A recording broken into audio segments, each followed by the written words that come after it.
tomto videu si predstavíme najstaršiu a najnavštevovanejšiu zoologickú záhradu na Slovensku, a to Národnú zoologickú záhradu Bojnice. Pre verejnosť bola otvorená 1. apríla 1955. Jej súčasná rozloha je 41 hektárov, z čoho viac ako polovicu tvorí expozičná časť. Jedná sa o jedinú štátnu zoologickú záhradu v Slovenskej republike. Jej zriaďovateľom je Ministerstvo životného prostredia Slovenskej republiky.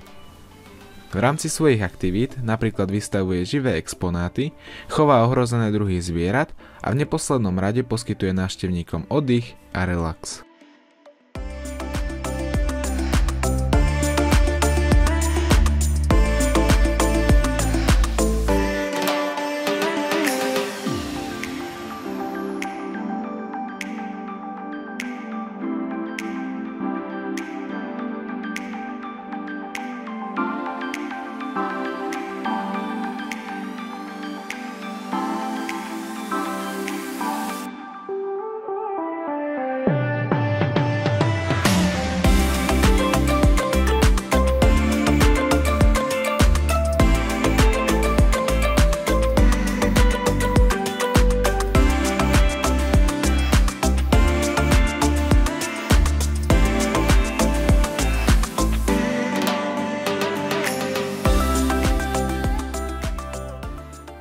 Táto zoologická záhrada prezentuje jedinečnú kolekciu zvierat z celého sveta vo viac ako 360 druhoch s celkovým počtom viac ako 2700 exemplárov. Je to najväčšia kolekcia zo všetkých slovenských zoo. Približne 280 druhov z tejto kolekcie vystavuje ako jediná zoo na Slovensku, napríklad slony africké alebo antilopy bongo.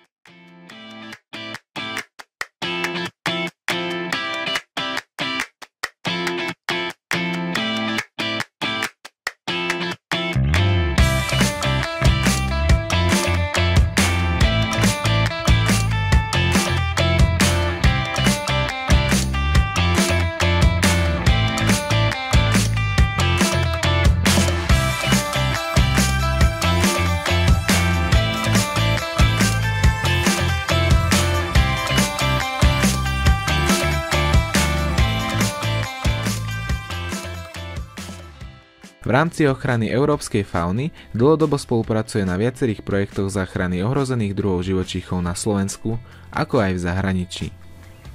K najvýznamnejším patrí spolupráca s Tatranským národným parkom. Národná zoologická záhrada Bojnice sa podieľa aj na záchrane ohrozených druhov svetovej fauny. Významná je tiež dlhoročná podpora činnosti Združenia pre ochranu západoafrických primátov.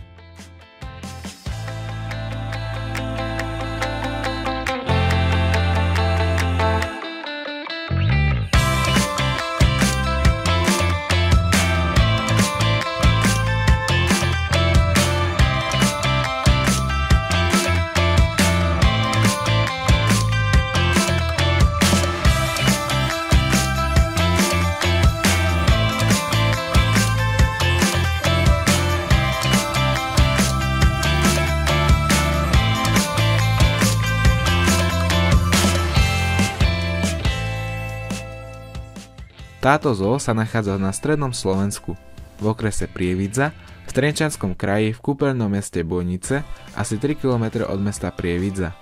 Je to asi naša najznámejšia zoo, preto ak ste v nej ešte neboli, rozhodne vám ju odporúčam navštíviť.